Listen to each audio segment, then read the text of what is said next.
The vote happened quietly, late at night, no dramatic speeches, no sirens, but in that moment, something fundamental shifted, with a 51-50 vote broken by Vice President J.D. Vance. The U.S. Senate stepped aside, and in doing so handed Donald Trump something presidents have always wanted: unchecked authority to wage war without a final vote, without real resistance. Just 1 week earlier, 5 Republicans had joined Democrats to say, Congress matters, the Constitution matters, war powers matter. Then the phones rang, the pressure mounted, and 2 of those votes vanished.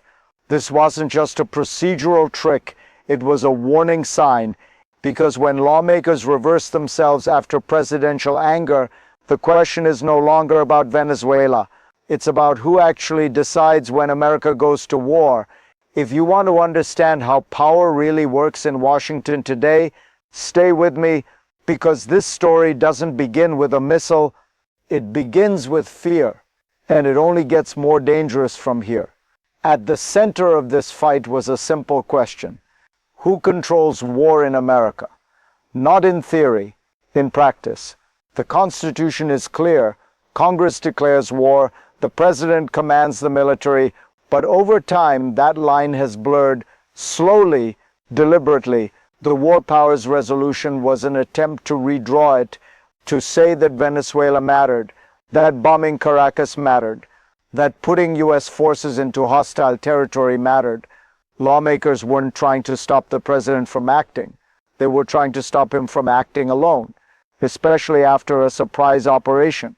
Radar targets bombed, U.S. personnel on the ground, Nicolas Maduro captured and brought to the United States.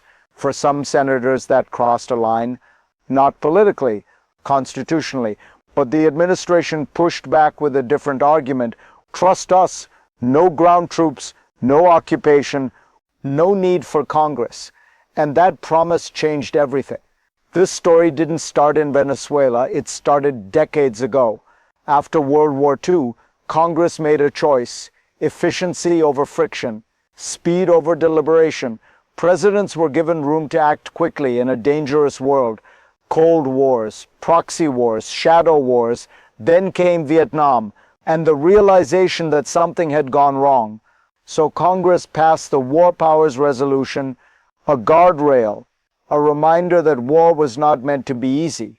But laws only work if they're enforced. And over time, presidents learned how to move around them. Short operations, limited strikes, ambiguous language, not wars, engagements, operations, self-defense. Each step seemed small, reasonable, temporary, until they weren't. By the time we reach Caracas, the system is already primed. A president acts first, Congress reacts later, if at all. And when lawmakers finally try to reclaim authority, they discover how much ground they've already lost. The crisis didn't explode with a missile, it exploded with a vote. 5 Republicans crossed the aisle.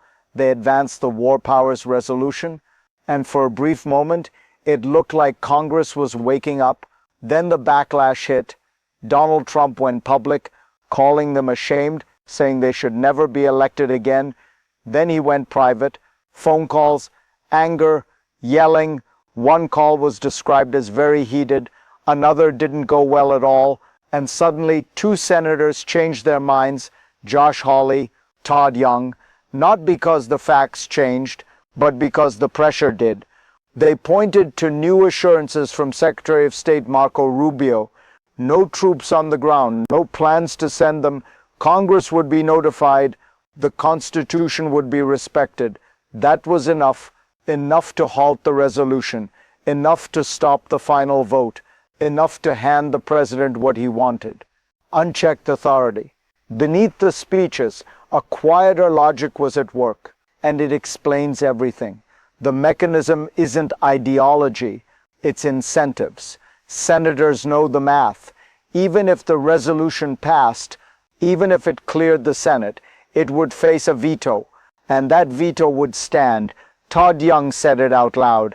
This was a communications exercise, important, symbolic, ultimately futile. Why take a stand you can't win? Why anger a president who controls your party? Why risk becoming a target? So lawmakers recalibrate, not around the Constitution, but around consequences. Add to that a promise from the executive branch, written assurances, carefully worded commitments, no boots on the ground unless circumstances change, and suddenly responsibility shifts. If something goes wrong later, the blame won't belong to Congress. That's the hidden bargain. Congress gives up power in exchange for plausible deniability. Reality intervened fast, because whatever lawmakers wanted to call it, this already looked like a war. Bombs had fallen on Caracas, radar systems destroyed, U.S. military assets operating near Venezuela's coast, and American personnel were involved on the ground, not in theory. In fact, the administration avoided the word war, but wars don't announce themselves anymore. They arrive in pieces. First a limited strike, then a capture mission, then assurances.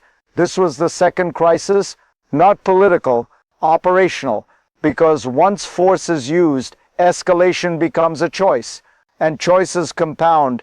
Every response invites another response. Every success creates momentum. And that's when Rand Paul issued the warning, calling this a game, an elaborate ruse.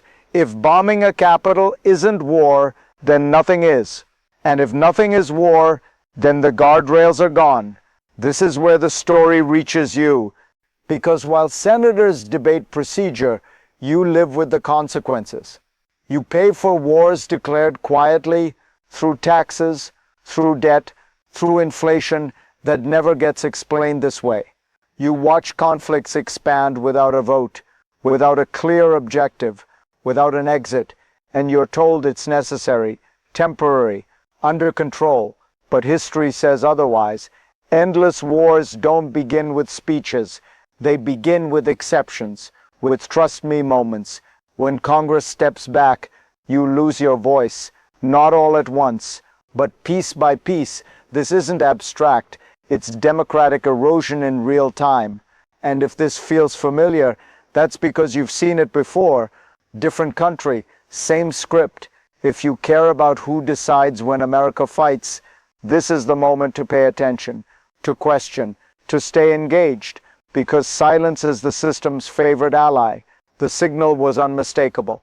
When Congress steps aside, presidents everywhere take notes, allies wonder where the guardrails went, adversaries test how far they can push. In Latin America, this matters deeply, because history is long and memories are sharp. A U.S. strike in Venezuela doesn't exist in isolation. It reverberates through the region, raising old fears of intervention, reviving old suspicions of intent. Globally, the precedent travels even faster. If America can bypass debate, others will follow. Power justifies itself, process becomes optional. And when the world's most powerful democracy normalizes unilateral force, the rules-based order weakens, not with a collapse, but with erosion. Each exception makes the next one easier. Each silence lowers the cost of action. This is how instability spreads, not through chaos, but through imitation. There are three paths forward, none of them abstract, all of them possible. The first is restraint. Congress reasserts itself, not with symbolism, but with resolve. Votes that carry consequences. Debate that slows power down. This path is hard. It demands political courage and a willingness to absorb pressure. The second is normalization. What just happened becomes routine. Presidents act, lawmakers object, then step aside. War powers fade into background noise, still cited, rarely enforced.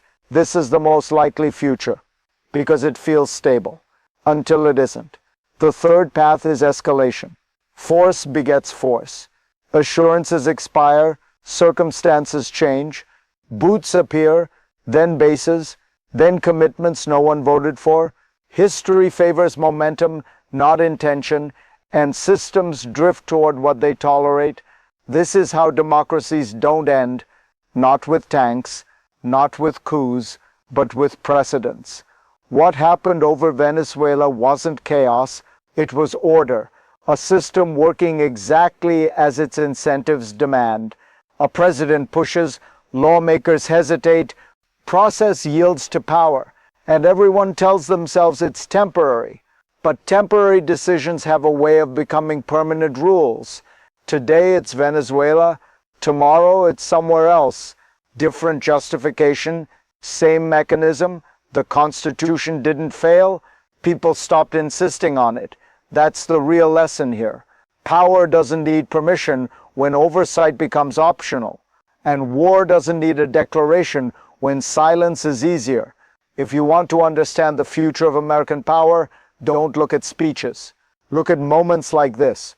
Quiet votes, late nights, reversed positions. This is where the next chapter is written.